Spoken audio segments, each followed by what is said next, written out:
Maya, come here. Maya, come. Maya, come. Say hi to Maya.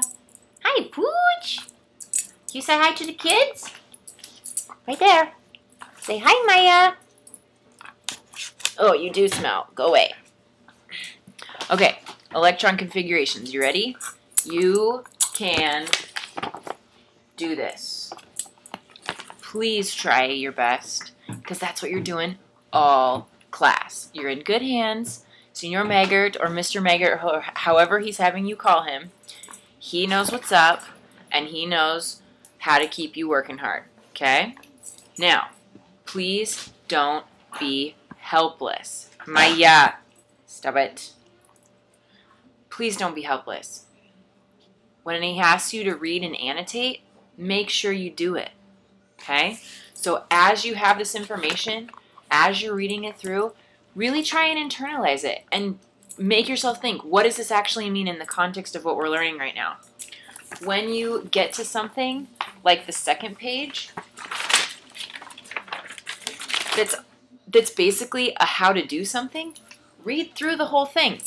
Don't just, bye Maya. Read through the whole thing. Don't just flip through it because there's nothing for you to actually write down. This is a situation where you're given an example of something on how to do it, and then you should go and actually practice it.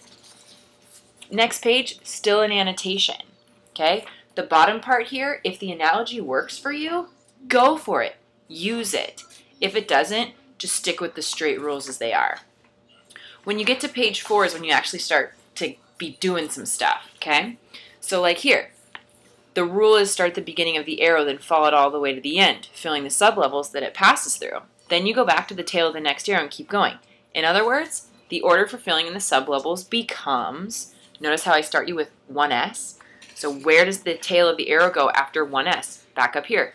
2S. Back up here. 2P. 3S. And so on. Okay, I'm trying to get you to use resources that we have for electron configurations. Down here, you have examples for how to do them. Hopefully you had your homework ready, and then you were able to get it stamped. But remember, if you don't get it, please come to tutorial.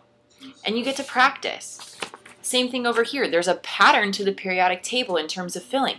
And remember, if the periodic table structure doesn't help you, always go back to your bullseye packet, because maybe one of these will. You're going to go through the whole thing today. And what you don't finish is going to be homework. Okay?